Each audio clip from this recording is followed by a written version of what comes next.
Hey, everybody, this is Rod Meldrum, the Book of Mormon evidence guy, and I am excited about chatting with you a little bit today about one of the most kind of enigmatic, not very well understood parts of the Book of Mormon, and it has to do with the destruction that is described in 3rd Nephi around the time of Christ. And what actually caused that, and is there any evidence for that, and what do we have as far as being able to talk about that in general when it comes down to what caused the destruction at the time of Christ? Now, I want to tell you that I actually addressed this quite a long time ago. This is actually my DVD series. It's called Book of Mormon Evidence Number 2. It's a 6 DVD set. It's about like 9 hours, I think it is, of information. This is out of stock now. We don't produce these anymore. But this was clear back in 2011 when I did this presentation, and then actually had it made into the DVD. So a lot of people have known about it, but you've had to have the DVD in order to learn more about it. And it's been one of my favorite. In fact, I don't know. It's probably in my top 4 or 5 different subjects that I love to talk about, because I did the original research on this, and I think you're going to find it just fascinating. So let's just kind of dive right into it. I actually had it in my book called "Exploring the Book of Mormon, America's Heartland," and there's a whole section in the back of the book here. If I pull that up really quickly, and it's called "The Cause of the Destruction at Christ's Death." What was the cause of the destruction at Christ's death? And there's actually several pages in regard to that. We're going to go through that in some detail, and also we have the annotated Book of Mormon. We have a whole section on that. And if you have your annotated Book of Mormon handy, or would like to look up some of these things with us, that's on page 395 and 396 and 397. As we talk about this, and this is also, of course, in 3rd Nephi.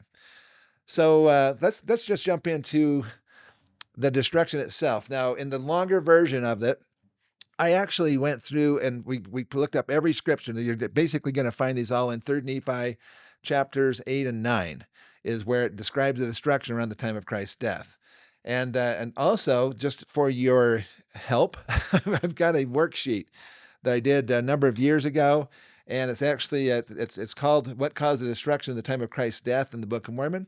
We want you to be able to use this, and actually you can use this video to some extent, or you can go to the main video. This the main DVD that we did, we're actually going to be putting that up on our streaming website. So if you are a subscriber to our streaming website, then you can actually just access that whole video for free. It's about 2 hours long. We're trying to keep this a little bit shorter, a lot shorter actually. So we're not going to be going into the depth and detail and be able to reference everything that I talked about early in the DVD back in 2011.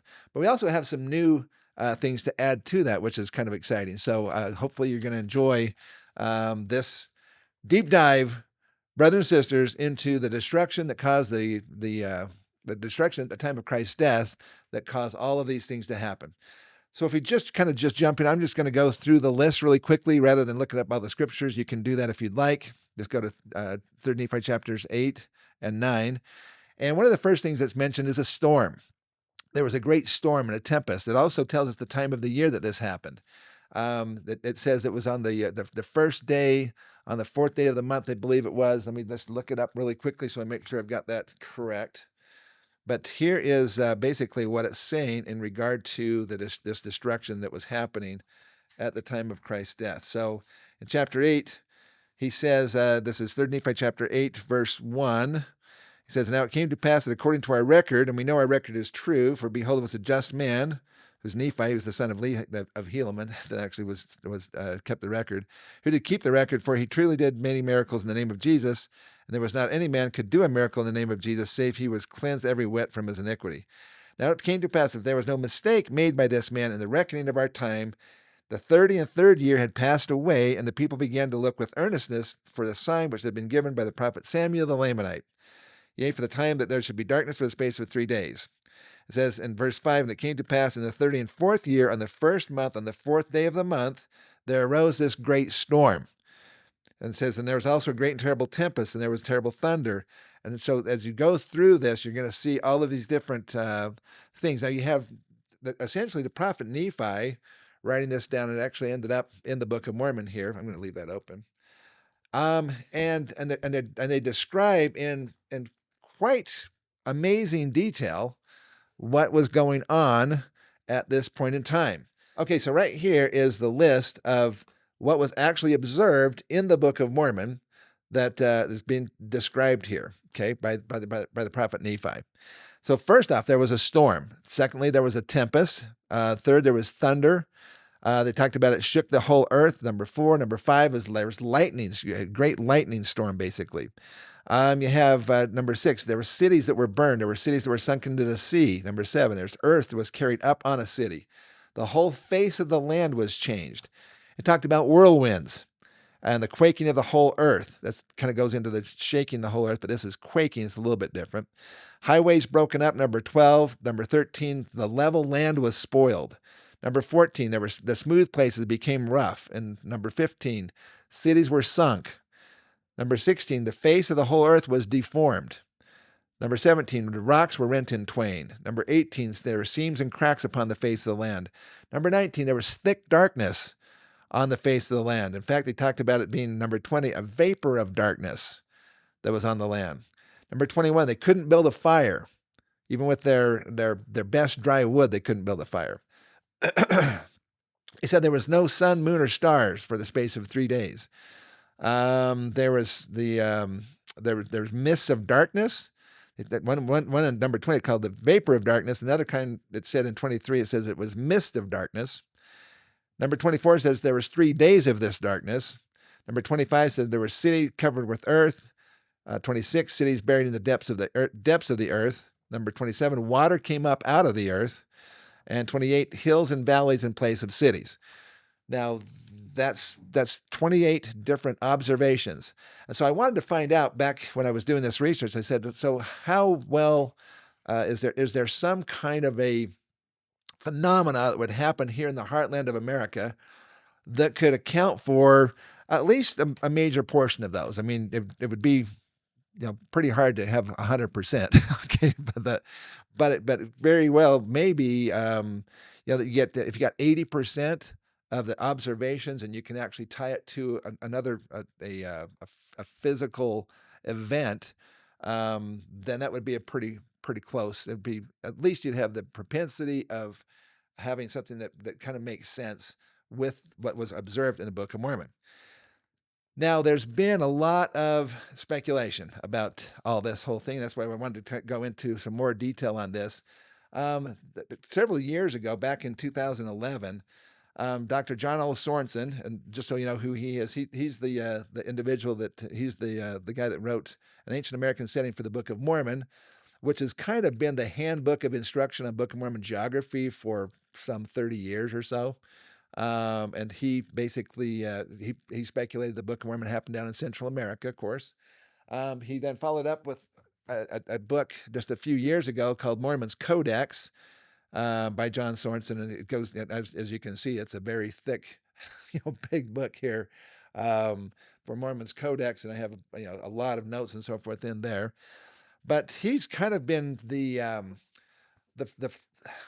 I wouldn't say he's the father of the Mesoamerican theory, but he's definitely been one of the biggest proponents and advocates of the Mesoamerican idea. The Book of Mormon happened down there. And when he first started listening to our research, he basically, I don't think he took it very seriously, but he wrote an article back in, I think it was 2011. I printed off in April of 2011.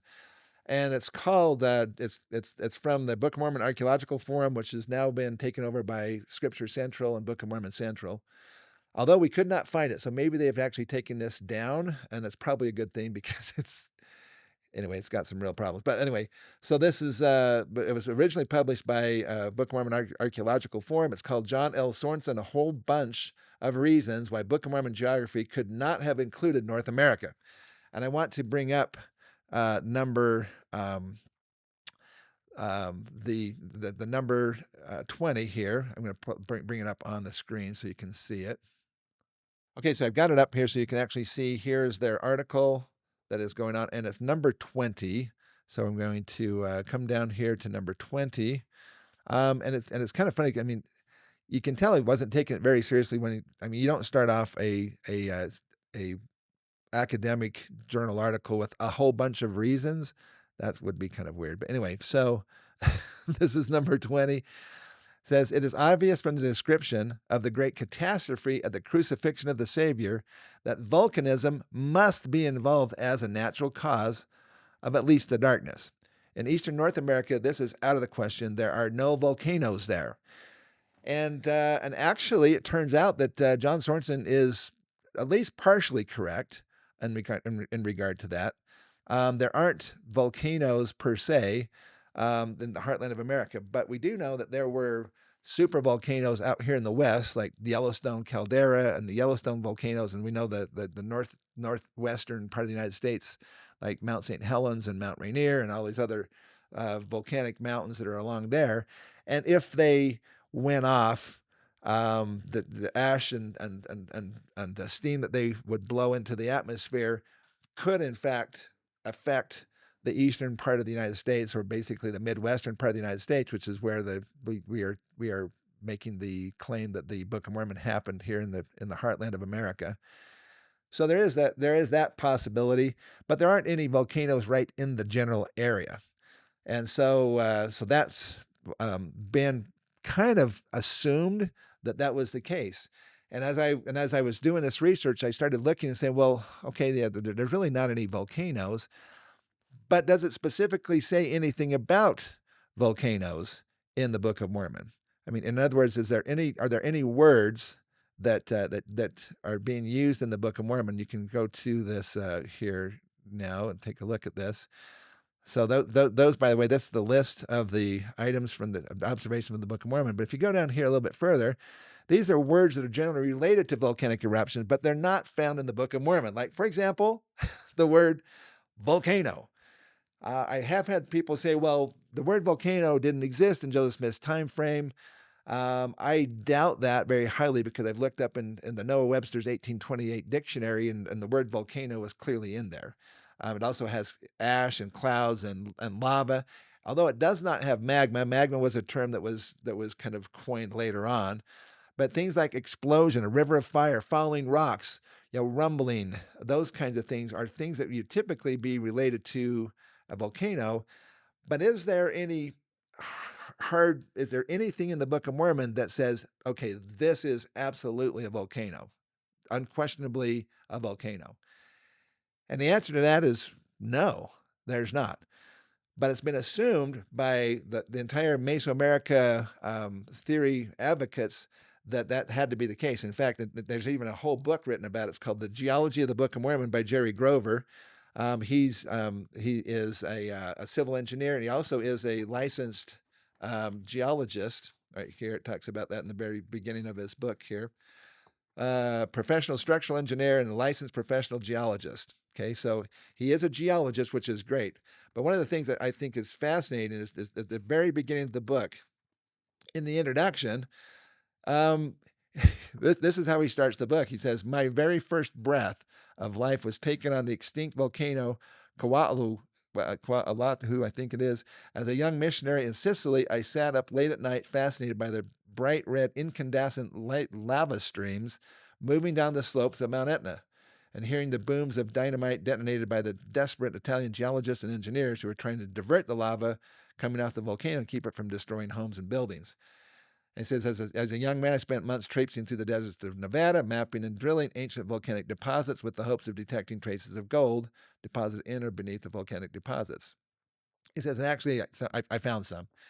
So, I mean, really, so he starts off his book basically saying that he's had this intrigue about volcanoes since he was just a young, he's saying kind of from when he was born, and when he was a missionary, was a young man. And that's an interesting thing, because when you have something that you're really passionate about, you have a tendency to look at everything, I mean, if you're a hammer, everything looks like a nail, right? Kind of thing. Okay, so you have that going on. Then he talks about Mormon's Codex by Dr. John Sorensen was a major contributor to his understanding of the geography of the Book of Mormon. And then he actually makes a statement that's really important to understand, and is that he says, chapter 2, he actually talked about the Sorensen model. This is the geography model of the Book of Mormon. He says one of the principal purposes of creating this geologic analysis is to utilize it to determine if various existing Book of Mormon geographical models are consistent with the geologic inquiry. This inquiry looks exclusively, this book he's talking about here, this inquiry, looks exclusively at potential Book of Mormon lands based in Mesoamerica. He's not looking at any other possible lands except for Mesoamerica within the Isthmus of Tehuantepec. It is also limited to the geography that existed at the time of the Third Nephi catastrophe. And he talks about dozens of individuals. He talks specifically about the geographical comparisons come from Dr. Sorensen's most recent book, Mormon Codex, in 2013, and his prior books, namely Moroni's Map and an Ancient American Setting for the Book of Mormon. So he's taking as his primary foundations of the entire book about the geology of the Book of Mormon from John Sorensen and the Mesoamerican theory. Okay. So then I'm just going to point to chapter 6. He says the volcano-only scenario.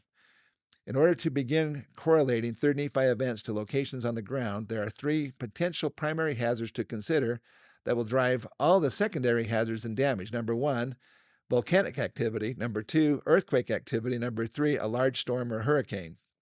He says at the outset, in evaluating all of the events described in Third Nephi, it is apparent that a volcano is an essential element, and there is really no other reasonable explanation for the mist and vapor of darkness that was widespread in the land northward and the land southward. So basically saying there's no other potential natural phenomenon that would cause the things that are described in the Book of Mormon. I hope he's watching the video that we're making right now so he can understand that there actually is. And so what evidence is there for cities being buried? I mean, and also what month was it that Christ was crucified? And so what month did it appear to the Nephites? That can become an important part of it because we know that Christ celebrated Passover just before he was crucified when he was with his disciples. And we know that the Passover is in the springtime of the year, sometime probably in April, typically. Okay.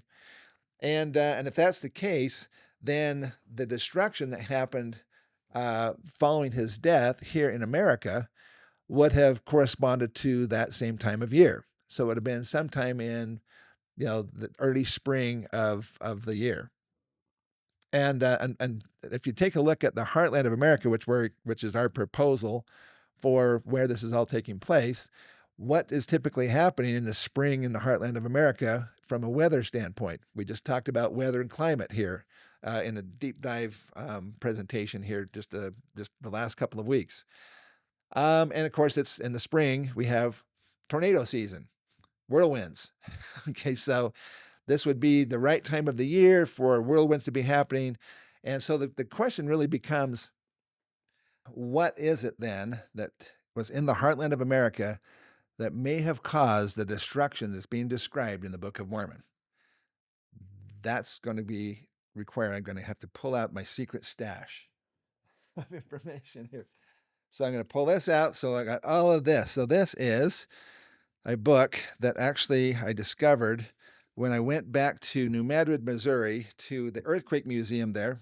And shout out to my buddy Jeff, who works there for the number of years. Anyway, and we were there with a tour group, and I found this book. It's called The Earthquake America Forgot by Dr. David Stewart and Dr. Ray Knox.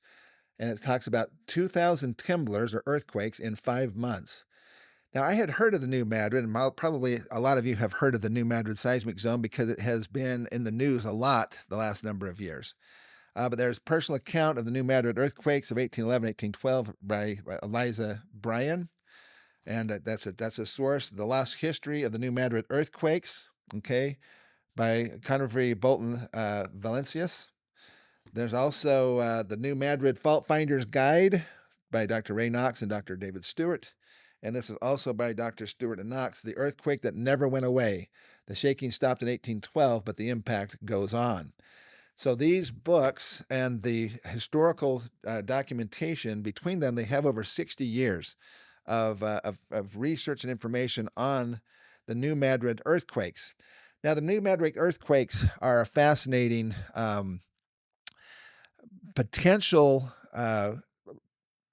explanation and evidence for the destruction that is being described in the Book of Mormon.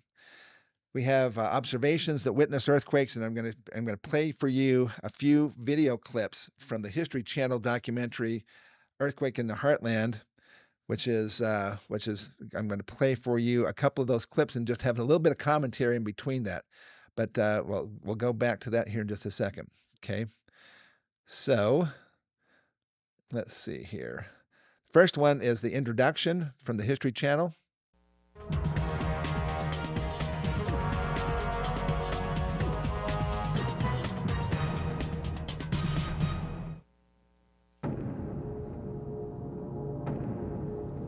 The biggest earthquake ever to hit the lower 48 states was not the 6.7 Northridge quake in 1994, or the 6.9 Loma Prieta quake in 1989, or even the 7.8 San Francisco quake of 1906.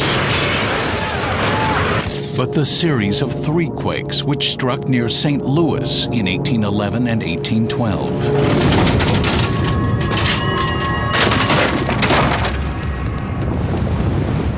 The earth didn't just shake, it discharged bizarre sand geysers, spewed strange vapors, made the Mississippi River run backwards, and sucked lakes dry. All of a sudden, the hand of God comes down and strikes right where you're at. For many, it seemed to be the end of the world. These people were scared to death. But it wasn't over. Thousands of aftershocks rattled the continent for 5 more months. They rang church bells in Boston. They rattled China in New York. They were felt in Detroit. They were felt in Washington, D.C. What if that same earthquake were to strike the Midwest today? The lives of at least 11 million Americans would be in peril. The problem today is that what was an unpopulated part of America is now very populated. It's happened before. It will happen again.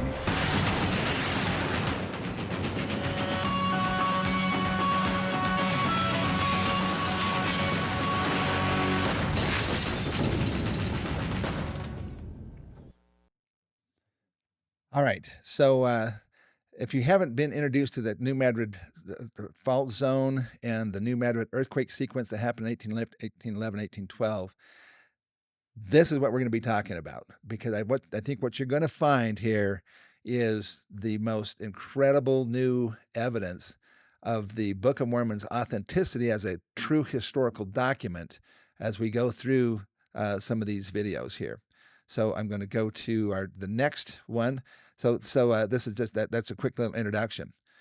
This is going to be talking about the mother of all earthquakes, the largest sequence of earthquakes in North America in historical times. The country. The mother of all earthquakes in the United States was in 1811 and 1812 in an obscure place in southern Missouri, where Missouri, Kentucky, Arkansas, and Illinois all meet, called New Madrid. December 1811. The weather was warmer than usual in New Madrid, Missouri. There were about 500 or 600 people living in New Madrid. It was a thriving river city. It was located on the largest S-curve in that section of the river. A little after 2 in the morning on December 16th, the earth sort of came unglued with the first of the earthquakes. There was a great roar that's compared in the accounts to thunder or heavy artillery, and the ground started shaking, and people were thrown from their beds, furniture was overturned. And in the middle of the night in 1811, you would have no idea what this was. Intense seismic waves radiated in all directions for hundreds of miles. The thing about New Madrid is that it's in the middle of a vast alluvial plain, and the seismic shocks from it spread unrestricted across certainly eastern America. They rang church bells in Boston, They were felt in New York City. They knocked a church steeple down in Charleston, South Carolina. They were felt in the deep south of America. Wow. So that's if you have downloaded and printed out the worksheet here, I'll just go through it. So they're clearly talking about the storm, or excuse me, this the shaking of the whole earth, and so you're seeing some of the different things that were actually observed in 1811 and 1812. The next one that we're going to be talking about is the earthquake itself. So this is going to be, again, from the History Channel documentary. No seismographs in 1811 to record the shock. But based on eyewitness accounts and destruction reports, seismologists believe the quake measured 8.0 on the Richter scale. 10 times stronger than the 1906 earthquake in San Francisco. And the horror wasn't over. Frightened residents next confronted inexplicable large clouds of strange gas seeping from the earth. There was a sulfurous smell which came up out of the bowels of the earth. Escaping into the darkness, many people reported seeing bizarre flashing lights. The lights are not unique. There are other earthquakes where people have said that they've seen them. The explanation is that it has something to do with the squeezing of the rocks. They emit electrical signals. It's called a piezoelectric effect. All right, so they talked about the squeezing of the rocks and the piezoelectric effect, which we talked about a little bit in the universal model if you follow us on that information. But it really is just it's fascinating to see, that this is a major earthquake thing. And now let's talk about, have them tell you a little bit about some of the things that happened there on the New Madrid seismic zone. There were also these large fissures created. Sometimes they were 4 and 5 feet across and 10 miles long. There are several accounts of buildings being swallowed up into the fissure. Okay, so cracks in the earth. That sounds a lot like as being described. Now, in the longer version, I actually go through each one of these, and we put a check mark by each of these things that as they go through it. So, like for example, the shake the whole earth, number 4 would be, we'd check mark that off. Also, the quaking of the whole earth, number 11. And then, cracks and seams in the earth, that's number 18. So we'd be checking each one of these things off as something that was observed in the Book of Mormon was also observed in 1811, 1812 in this sequence of earthquakes. Now let's talk about something that was really phenomenal. A lot of people have heard of this before, but it's surprising how many people haven't. And it has to do with the rivers in the Book of Mormon, or excuse me, the rivers here in Missouri. The dramatic thing that happened was a huge piece of land was thrust up. And this piece of land crossed the river. And so all this water comes down river and hits this impediment. Well, it's like when you're in a bathtub and you push the water away from you, there's only one place it can come, back towards you. And so a 30-foot high wall of water goes rushing back upstream. Incredibly, the mighty Mississippi flowed backwards. Churning against uplifted land, it retreated from its normal course, charging back upstream toward Illinois. Can you imagine a 30-foot high wall of water rushing back upstream as the Mississippi River is dammed, and then the land is heaved up, the river hits that, comes back, and then starts running up river. In some of these books, they actually talk about that there were Native American encampments that were on the side of the river, on the banks of the river there. And when this happened, those Native American encampments were destroyed, and the people were never heard from again. It was absolutely devastating in that whole area. And it's interesting because it literally is centered right in the heartland of America. It was felt all the way up into Canada. There were newspaper accounts up into Canada that felt them. It felt that they felt them in Boston and New York. It had mentioned that. They've knocked, china and silverware, cups and glasses and things and plates off of the walls in New York. It rang the church bells down in Charleston, South Carolina. It was felt all the way into the deep South. Part of the reason for this is because the sediments under there. We're going to talk about that in this next couple of video clips.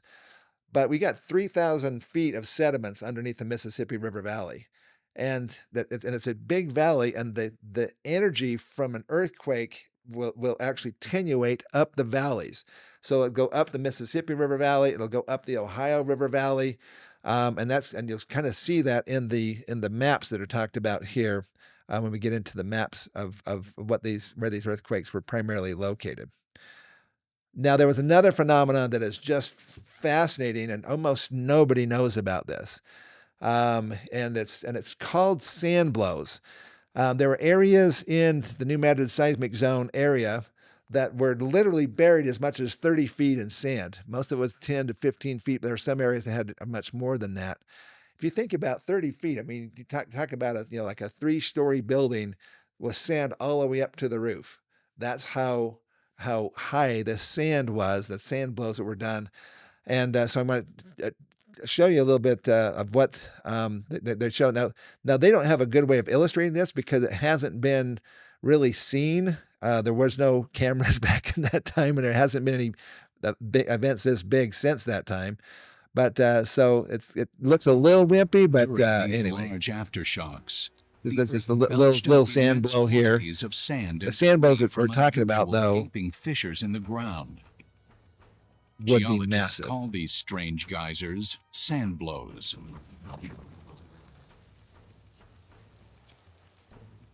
So we're talking about a lot of sand being blown up through the face of the earth, sometimes 100 feet high. And of course, it's bringing up whatever is down there. These sand volcanoes are the result of soil liquefaction. As the shaking, saturated earth compacts, pressure builds up until a vent or fissure is forced open. This brings the watery sand mixture blasting to the surface. These things can be 15, 20 feet deep. You can still see evidence of these sand blows throughout the Boot Heel region of Missouri and down into the northeastern Arkansas. And I'm going to show you some pictures of that here coming up so that you can actually see the devastating effects of this, even though it was 200 years ago in 1811 and 12. It was over 200 years ago. The effects are still being seen on the surface of the ground out there. Now, I scoured the internet and found that I've only been able to really find one video that shows, and at least on the Earth, there's others that have happened in our solar system, but on the Earth here, a sand volcano. Okay, so if you want to believe in volcanoes, you can, but you have to be believing in sand volcanoes, not magma volcanoes. Okay, not lava volcanoes. But this is actually something that happened in Saudi Arabia. Have to pardon the music here a little bit.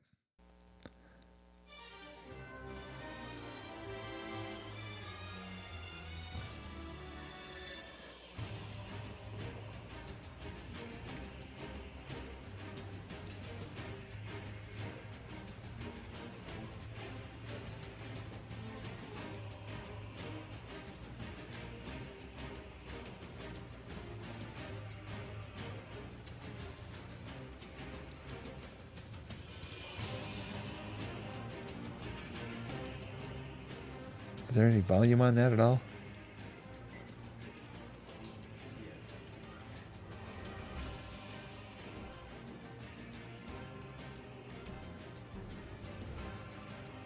Wow. Imagine how terrifying that would be if that was in your backyard.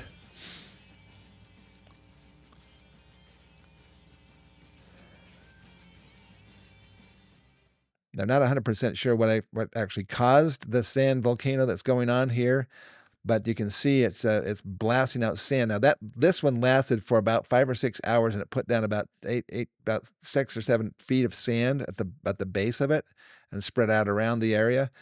So you can imagine this is about maybe 25 or 30 feet high. You can imagine the people that described it as having 100-foot tall blasting water and sand both coming up out of the earth, and and burying areas, like I said, as much as 30 feet deep. Look at that. How many of you have seen that before? Anything like that before? You probably haven't. That's a pretty rare phenomenon. All right, but let's then go to the next thing, which is talking about massive flooding. And here we go. Massive flooding along the river forced people to flee to higher ground. The town of Little Prairie, which was actually hit harder than New Madrid in the first day of earthquakes, was flooded, and the town evacuated. These people were scared to death. They had just witnessed a calamitous event, and they were moving across a landscape that they knew very well, but it had been so dramatically affected by the fissures, they would have been like a war zone. All right, so massive flooding, but this one is one that really is just mind-boggling, and it happened in historical times. So that we have numerous different accounts. A lot of people wrote about it, newspapers talked about it, and so forth. But this one is just phenomenal. Incredibly, 3,000 square miles of land east of the Mississippi River subsided, in some places by 10 feet. Enormous amounts of water from the Mississippi poured into the depressed area and formed a massive lake in just a few hours. These floodwaters covered a dense hardwood forest and killed all of the trees except the bald cypress, which thrive in water. This body of water, called Reelfoot Lake, still exists today. Pictures taken just 70 years ago during a seasonal drought show hundreds of stumps just below the surface. The bald cypress left in these waters tell the story of this instant lake. Well, the bald cypress has a big root system called knees, and they have a bulb that grows at the water level. One of the interesting aspects of the subsidence and why we know that it was 3 feet of subsidence is that after the earthquakes over the next 10 to 20 years, these trees grew a second bulbous area 3 feet above the previous one. Severe aftershocks continued for several months. By the time it was over, the region had endured more than 2,000 quakes and aftershocks, the most intense series of quakes ever experienced in North America. Wow. So 3,000 square miles of land just sank by as much as 10 feet down and caused a massive depression. And then the damming of the river caused the river to come into that massive depression and form a lake, which is still there today. And I'm going to show you some photographs, some pictures that we took while we were on tour here a couple of years ago there at Reelfoot Lakes to give you an idea of the sheer size of this lake that formed in just a few hours in the heartland of America. Now, there was also about 10 other lakes and ponds that some of them actually, there's a couple of accounts where there's people who are standing there fishing in a little lake, a little pond kind of thing. And all of a sudden the earth just opened up and the water just poured into the earth. And they said there were fish flopping on the surface in the mud as the water drained away, and it became, and there was no more pond there. And that was about 8 or 10 different ponds and lakes and so forth that drained, and some of them actually filled. It was crazy. Okay. Now, the last two of these little snippets here are really important. This is talking about what is causing the earthquakes down here. With three-dimensional geologic mapping technology, Roy Van Arsdale has modeled this subterranean world, hoping to find some answers. Well, we're compiling all kinds of information that we can get in terms of deep information. This first screen is a digital elevation model, which is basically a rendition of the topography of the region. You have the Mississippi River floodplain in view there. And in fact, there's a little gold star that shows where we're sitting right now in Memphis, Tennessee. Using sound waves, scientists determine the composition of the rocks and subsoil. A geological snapshot of the terrain under the Mississippi sediments. This second layer is 5 miles below the surface. We're looking at what's called the Precambrian surface in these multicolored depiction. And what you can also see is that the Precambrian geology is broken by faults. That's what these plains are that displace that surface. And there are earthquakes occurring along these two particular faults. These faults are oriented in such a way that it looks like they are trending towards Memphis and Shelby County, the star in the model. So we expect that they probably do pass beneath where we are right now. Next, they plot onto the geography the locations of earthquakes in the region since 1995. There have been earthquakes occurring over a long period of time, but these are the earthquakes that are well located. With the earthquakes in this pseudo 3D projection, they look like a shotgun blast until you rotate the model. You can see that the earthquakes align themselves along a plane. What you're looking at now is the real foot fault, and the earthquakes are popping off along that fault plane. There it is, the killer fault people want to ignore. Pretty small, just 149 miles long compared to the San Andreas Fault that stretches more than 700 miles. But it packs a devastating punch because seismic waves travel easily through Midwest bedrock. Seismic intensity maps of the 1811 event show destructive shaking in each of these quakes, stretching for more than 350 miles from the epicenters on the New Madrid fault line. Wow, did you see how that actually follows the river valleys from the epicenters up the Ohio River Valley and up the Mississippi River Valley? If the geography of the Book of Mormon, as the Heartland model has described it and has outlined it, is correct, then this would have been a destruction that was made specifically for the Book of Mormon people. Now, a lot of people have actually talked about the geography. Let me. I've got one more video I want to play, and then we'll talk about the geography and why this all matters here. Scientists are investigating the past in the hope of giving people some warning before the imminent megadisaster. Scattered across the New Madrid zone, there are scars of past seismic eruptions. Sand blows that formed during the 1811-1812 quakes still dot the landscape and make it difficult to grow a solid field of cotton. The sand blows are very common, especially in the heart of the New Madrid seismic zone, close to the New Madrid faults. Paleoseismologist Marticia Tuttle digs into sand blows, searching for clues as to the frequency of the past quakes. I started working in the New Madrid seismic zone in 1992, and at the time the conventional wisdom was that no prior New Madrid events had occurred for 10,000 years. Today, Professor Tuttle joins archaeologist Marion Haynes to excavate a trench in the middle of a cotton field. Digging into the soil, they uncover a very large sand blow. The sand blow starts here. It's thin.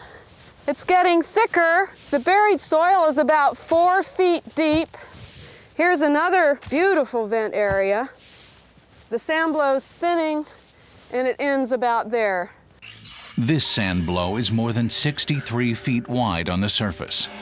The exact magnitude of the 1811-1812 events is debatable, but the effects that it had in the New Madrid seismic zone are irrefutable.